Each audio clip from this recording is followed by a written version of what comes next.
क्या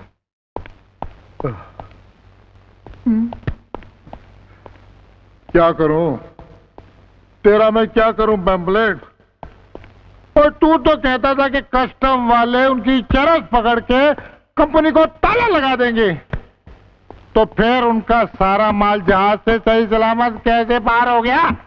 बॉस, इस सारी मुसीबत की जड़ मल्होत्रा का सिक्योरिटी ऑफिसर ईमानदार मुनीर है। यस बॉस, मुझे क्या पता था कस्टम वाले उसकी ईमानदारी पे इतना भरोसा करते हैं कि उसके सिग्नेचर देखकर बिना चेक किए माल को भेज देंगे। अब ये साला मुनीर कहां से पैदा हो गया है?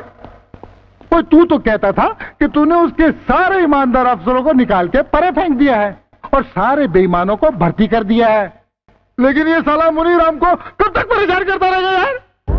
करता रहेगा नहीं बॉस, अब तक करता रहा है, लेकिन अब मैं इसका ऐसा इंतजाम करूंगा कि ना रहेगा मुनीर, ना बचेगी ईमानदारी की बांसुरी।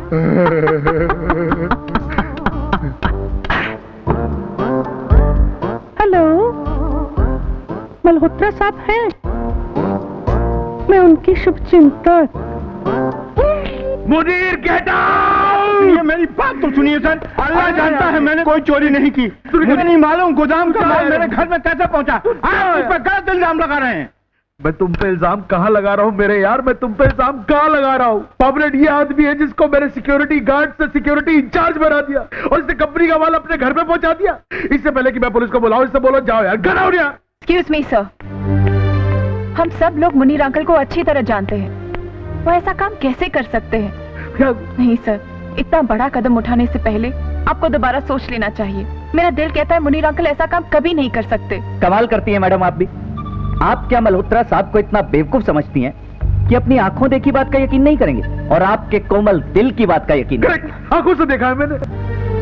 लेकिन आप ये... कोई फायदा नहीं बेटे, कोई फायदा नहीं। मैं जा रहा हूँ, लेकिन मल्होत्रा साहब आपको आगाह कर देता हूँ, ये साजिश मेरे खिलाफ नहीं आपके खिलाफ है। अगर समय रहते आपने दुश्मन को नहीं पहचाना तो ये कंपनी तो डूबेगी, साथ साथ आप भी मेरे पीछे पीछे सड़क पे आ जाएंगे। खुदा हाफिज। This is just not fair. जो मुनीर अंकल के साथ हुआ कल को मेरे साथ होगा, तुम्हारे साथ होगा, और अगर कंपनी का यही हाल रहा तो हमारी सबकी नौकरी चली जाएगी और कोई कुछ नहीं कर सकेगा। डोंट वरी जैस्मिन, गॉड हमारा हेल्प की वास्ते किसी ना किसी को जरूर। अरे तेरा कंपनी से क्या लेना देना? मुझे तो लगता है ये पापलेट बड़ी पहुंचेली चीज है। अब उनकी बात मान ले, सीधा जाकर उस पापलेट के पैरों पर गिर जा और उसे गुरु मान ले, क्योंकि अगर उसके प्लान का 2-4% का पार्टनरशिप भी मिल जाए ना तो समझ ले तेरी तो लाइफ बन गई। हाँ थैंक्स दोस्त, तुम्हारी बात सुनकर मुझे कम से कम इतना तो पता चल गया कि मुझे क्या नहीं करना चाहिए। वाह हरिश्चंद्र, पैदा जमीन पर हुआ, बातें करता आसमान की। अरे ऐसे मौके को हाथ से मत जाने दे। देख दोस्त, शॉर्टकट में बताता हूँ, वक्त की रफ्तार को छोड़ना मत, पकड़ के रख, वरना आया था यहाँ 40,000 की गाड़ी में बैठकर और जाएगा 40 लाख की रेलगाड़ी में लटक कर। मैं लटकने नहीं, लटकाने वालों में से हूँ, और मैं एक एक करके उन सबको लटका दूंगा जो मेरी कंपनी को डुबोना चाहते हैं।